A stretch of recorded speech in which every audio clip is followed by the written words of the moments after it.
नमस्कार दोस्तों, आज फिर से मैं विनोद कुमार आपके बीच एक नया वीडियो लेकर प्रस्तुत हूँ।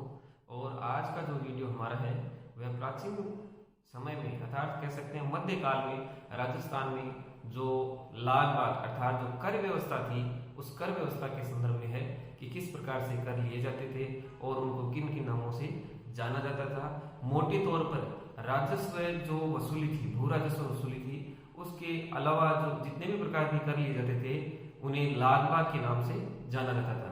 और ये जो लाल बाग के कर हैं उनके अलग अलग नाम होते थे और वे अलग अलग अवसरों पर अलग अलग प्रकार से लिए जाते थे। तो आज हम उन्हीं की जानकारी लेंगे इस वीडियो में। तो शुरू करते हैं वीडियो। यदि आप हमारे चैनल पर नए हैं तो चैनल को लाइक और सब्सक्राइब अवश्य करें और अपने सुझाव कमेंट बॉक्स में रखें। तो शुरू करते हैं आज का वीडियो।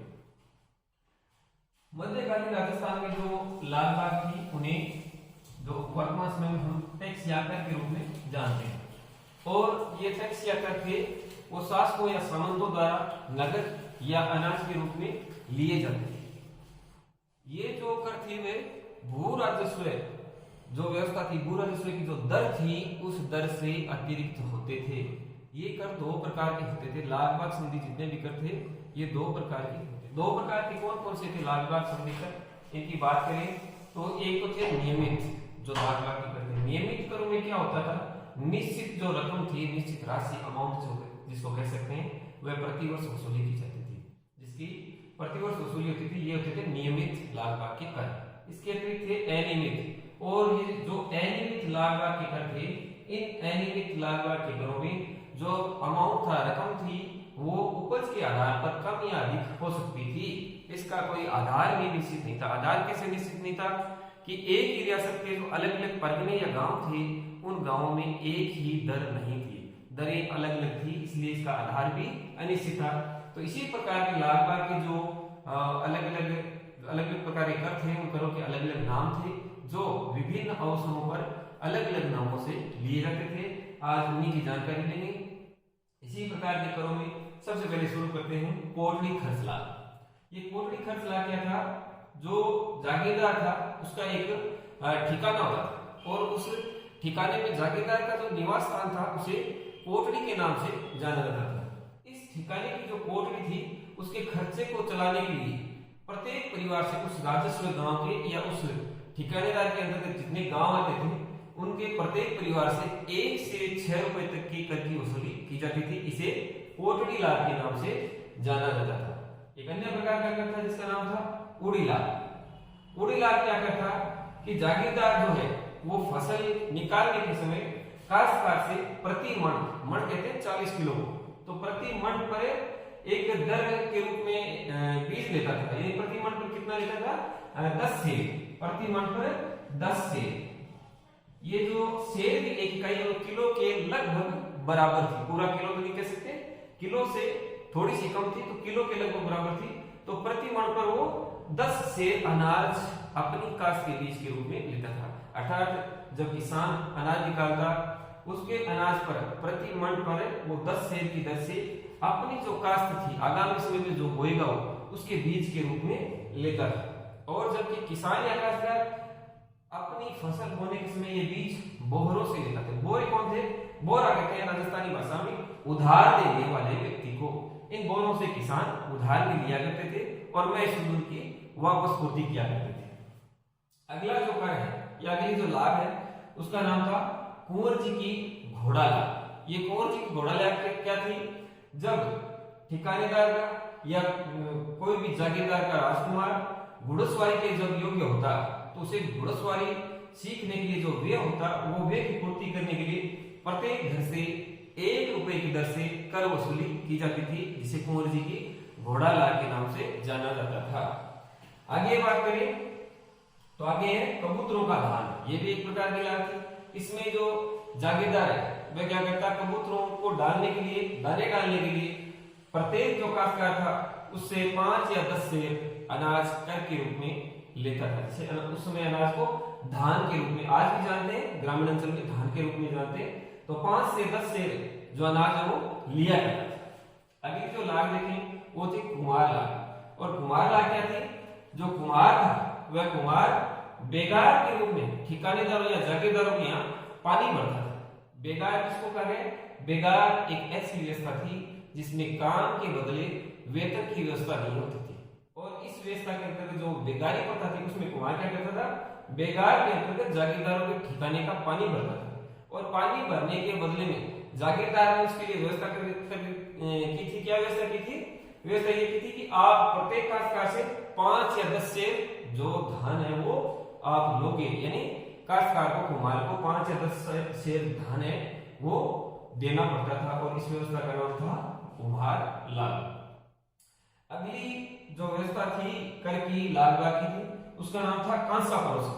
कांसा परोसा में क्या होता था? किसान के घर पर जब भी कोई विवाह या नुक्ता होता था, पुत्र पुत्री का विवाह होता था, तो किसान को, जमींदार को या जागीरदार को एक रकम देनी पड़ती थी जिसे कांसा परोसा के नाम से जाना जाता था। इसके बाद अगली जो लालबाग है उसकी हम बात करें तो अगली लालबाग कौन सी थी? अगली लालबाग थी खरच भोग। और जो खरच भोग के नाम से जो लालबाग ली जाती थी वो किस लिए ली जाती थी? वो इसलिए ली जाती थी कि जब भी राजकीय कार्य के लिए या राजकीय कर्मचारियों द्वारा भू राजस्व की वसूली की जाती थी तो उस वसूली में होने वाले व्यय की पूर्ति हेतु जो कर लगाया गया था उस कर का नाम था खरच भोग। अगला जो देखते हैं लालबाग में, तो अगली लालबाग थी गंगा जी की लालबाग। इस लालबाग में क्या होता था? जब भी किसी ठिकाने का कोई जमींदार दिवंगत होता तो उस जमींदार की जो अस्थियां थी वो गंगा जी में विसर्जन के लिए ले जाई जाती थी। तो गंगा गंगा नदी में विसर्जन के लिए जो अस्थियां ले जाई जाती थी तो प्रत्येक जो काश्तकार था उस पे 1 या 2 रुपए कर लगाया जाता था। उस कर को गंगा जी की लाभ कहा गया है। अगला जो कर था या लालबाग थी वो थी गरजलाल। इस गरजलाल में क्या होता था कि जब भी जागीरदार द्वारा अपने गांव थे, जो राजस्व गांव थे जागीर के, उन गांवों का भ्रमण किया जाता था। तो भ्रमण करने पर गांव के लोगों द्वारा जो भेंट दी जाती थी कर के रूप में, उस भेंट का नाम था गरजलाल। इसके बाद अगली लालबाग की बात करें तो अगली लालबाग कौन सी थी? अगली लालबाग थी चौरीलाल। तो चौरीलाल से पहले एक और थी गांव खर्चलाल। गांव खर्चलाल में क्या होता था कि गांवों के मार्ग, तालाब आदि की मरम्मत के लिए और गांव के विकास के नाम पर गांव वालों से कुछ धन लिया जाता था जो कर के रूप में लिया जाता था और उसका नाम क्या था? गांव खर्चलाल था। और ये जो गांव खर्चलाल था इसमें जो ये कर था वो 2 प्रकार से लिया जाता था। एक होता था खालसा क्षेत्र। खालसा क्षेत्र में ये कर, खालसा क्षेत्र में देखते तो ये कर पटेल और पटवारी के द्वारा लिया जाता था। पटेल और पटवारी उस समय के भू राजस्व कर्मचारी थे और ये पटेल और पटवारी जो खालसा भूमि कौन सी होती थी? खालसा क्षेत्र कौन सा होता था? खालसा क्षेत्र वह क्षेत्र होता था जिस पर सीधा ही मुगल आधिपत्य होता था। मुगलों के अधीन या केंद्रीकृत जो व्यवस्था थी दिल्ली की सल्तनत की, दिल्ली की बादशाह की, तो दिल्ली जो केंद्रीय शासन की व्यवस्था थी उसके अधीन आने वाला जो क्षेत्र था उस क्षेत्र को कहते थे खालसा क्षेत्र। और इसमें जो गांव खर्चलाल के रूप में जो राजस्व वसूली थी लालबाग के रूप में वो पटेल और पटवारी करते थे। इसके अलावा गैर खालसा क्षेत्र यानी जो सामान्य क्षेत्र होते थे जागीरदारों, ठिकानेदारों, सामंतों या यहाँ के स्थानीय शासकों के अधीन, उनमें ये वसूली करता था जागीरदार। तो ये था गांव खर्चलाल। हालांकि इस प्रकार की जो वसूली से इकट्ठा किया गया धन था वो वास्तविक रूप से गांवों के विकास में नहीं लगाया जाता था। इससे अगला देखें तो इससे अगला जो लालबाग का कर था वो था चौरीलाल। और चौरीलाल कर में क्या होता था? किसानों के पुत्र पुत्रियों का जब भी विवाह होता था तो उनके विवाह के अवसर पर जागीरदार द्वारा 1 से 25 रुपए तक लाभ के रूप में या कर के रूप में वसूल किए जाते थे, जिसे चौरी कर के नाम से जाना जाता था। अगला देखें, अगला लाभ था चिल्ला लाभ। और चिल्ला लाभ जिसको आज का टोल टैक्स भी हम कह सकते हैं। चिल्ला लाभ में क्या होता था? जागीरदार जो था वो अपनी जागीर में से जब भी कोई वाहन गुजरता था, कोई गाड़ी गुजरती थी, तो प्रत्येक गाड़ी से 6 पाई के रूप में वो कर वसूलता था, टोल वसूलता था, जिसे चिल्ला लाख के नाम से जाना जाता था। इसके बाद देखें घासमारी या पानसराय के नाम से भी एक लालबाग थी। और इसमें होता क्या था? खालसा की जो पड़त भूमि थी, पड़त भूमि वह भूमि होती है जो 2 या 3 साल के लिए खाली छोड़ दी जाती है, जिस पर कृषि नहीं की जाती है और बहुत सारा घास फूस उसमें उगाता है, मतलब वो चारागाह के रूप में तब्दील हो जाती है। तो खालसा यानी मुगल शासन व्यवस्था में जो केंद्रीकृत इकाई थी शासन की, दिल्ली सल्तनत या दिल्ली जो केंद्रीय इकाई थी, तो वहां से सीधा ही इसका संचालन होता, इसकी देखरेख का संचालन होता था। तो ये खालसा की जो पड़त भूमि थी, उस पड़त भूमि पर पशु चारण हेतु राज्य को कर देना पड़ता था और इस कर का नाम क्या था? इस कर का नाम था घासमारी या पांचायत। इसके बाद देखें अगली जो लाग भाग थी वो जट लाग थी। जट लाग के अंदर होता क्या था कि रायका और रेवाड़ी जाति, जो कि प्राचीन समय में से ही राजस्थान में देखें तो ऊंट पालक जातियां रही, तो रायका और रेवाड़ी जो जातियां थी वो ऊंटों के बाल जो थे उनको जमींदार के यहाँ जाजम बनाने के लिए और कर के रूप में देते थे। जाजम बनाने के लिए जमींदार को जो ऊंटों के बाल दिए जाते थे उसको कहते थे जटलाल। क्या कहते थे? जटलाल। अगली लाल बाग के रूप में हम अगर बात करें तो अगली लाल बाग के रूप में देखते हैं तोला। तोला क्या थी? हासिल वसूली के साथ 2 से 10 शेर अनाज जो वसूल किया जाता था उसे तोला कहते थे। ये हासिल वसूली क्या थी? हासिल वसूली होती थी जब भू राजस्व वसूल किया जाता था, उस समय जब किसान की जो फसल थी, जो तैयार फसल निकली हुई फसल थी, बोरियों में भरते समय तब उसका आकलन किया जाता था और इस आकलन के लिए वे जो है 2 से 10 शेर अनाज लेते थे। इसको कहते थे हासिल वसूली की जो लाग थी उसको कहते थे तोल लाग। इसके अलावा अगली जो लाग देखे वो थी दस्तूर लाग। दस्तूर लाग में क्या होता था? भू राजस्व जो कर्मचारी थे, पटेल थे, पटवारी थे, इनके द्वारा जो किसानों से अवैध वसूली की जाती थी, उस अवैध वसूली को दस्तूर लाग के नाम से जाना जाता था। अगली है दूध लाग। दूध लाग में क्या होता था?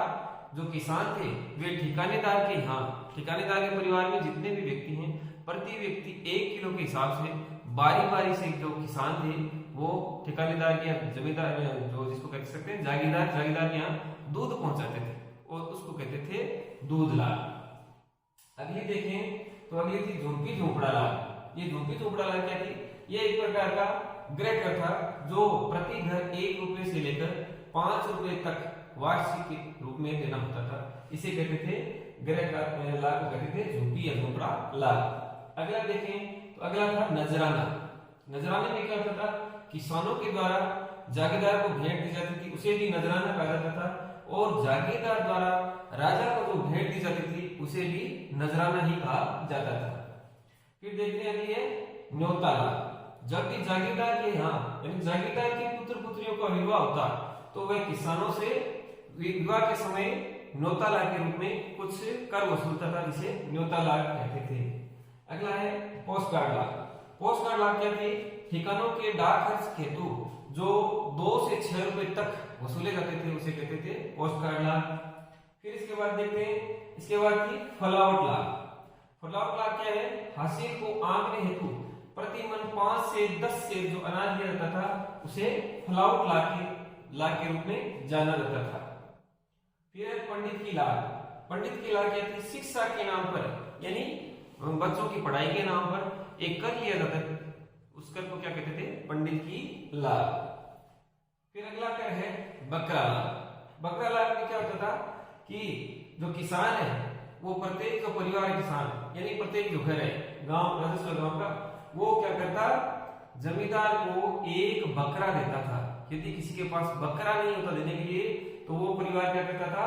2 रुपए देता था। तो प्रति परिवार 1 बकरा या 2 रुपए जागीरदार को देने होते थे, जमींदार को देने होते थे, तो इसे बकरा लाग के नाम से जाना जाता था।